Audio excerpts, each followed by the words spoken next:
Comment affirmer que quelqu'un nous ment? Les méthodes de la CIA. Dans votre vie, avez-vous déjà eu affaire à des mensonges et des manipulations? D'après une étude réalisée en 1996, il peut y avoir des gros mensonges et des petits mensonges.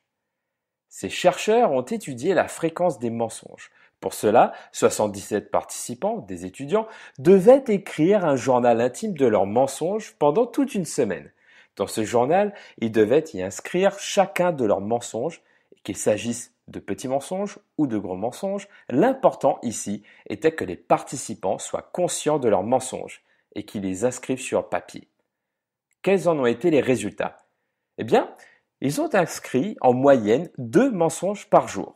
Ces participants ne les rédigeaient pas aussitôt après avoir menti, mais attendaient la fin de la journée pour tout remettre sur papier. Il est donc probable qu'ils aient menti plus de 2 fois par jour.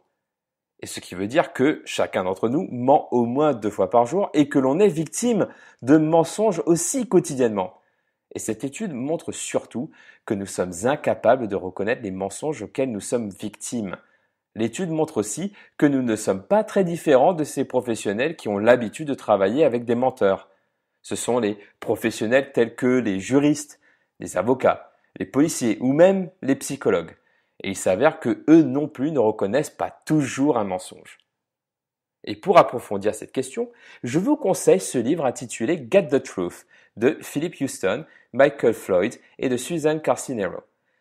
Ce livre évoque les méthodes utilisées par la CIA pour détecter les mensonges. Dans cette présentation, je vais donc vous présenter les éléments qui sont, d'après moi, très importants dans ce livre. Ces éléments vous permettront de reconnaître un mensonge de ce qui ne l'est pas. Bien sûr, si vous souhaitez approfondir ce sujet, je vous conseille de lire cet ouvrage.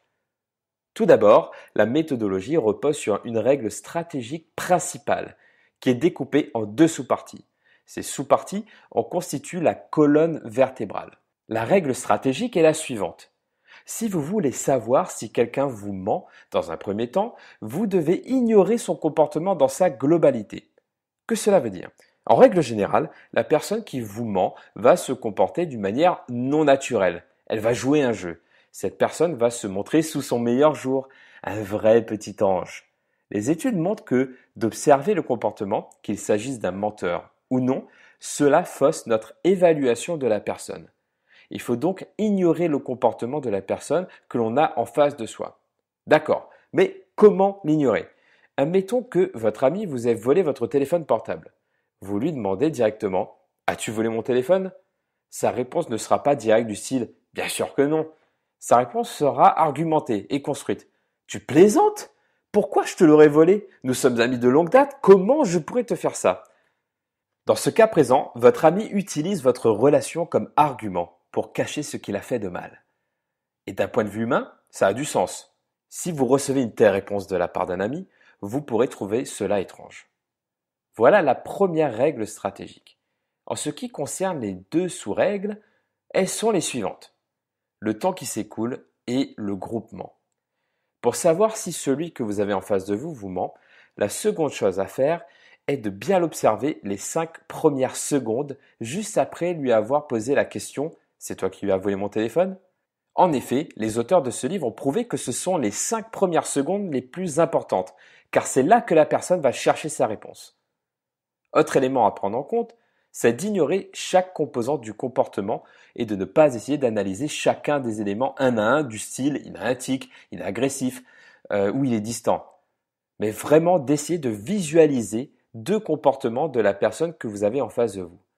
En résumé, après avoir posé la question au cours de ces 5 premières secondes, essayez d'observer 2 premiers comportements de votre interlocuteur. Ces comportements sont signes de sa culpabilité ou non. Si la personne est dérangée par votre question, vous remarquerez des signes dans son attitude. Vous pourrez ensuite renouveler l'expérience en posant une seconde question. Là encore, veuillez observer cette personne au cours des 5 premières secondes qui suivent la question. Ici encore, regardez son comportement. Si vous constatez la même attitude après lui avoir posé plusieurs questions, alors c'est le signe de la culpabilité.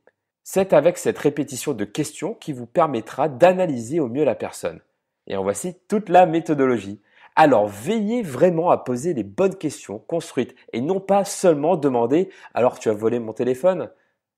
Vous devez poser une, deux, voire trois questions afin d'analyser au mieux la personne que vous aurez en face de vous. Grâce à des questions longues et construites, vous pourrez challenger votre interlocuteur. À bientôt!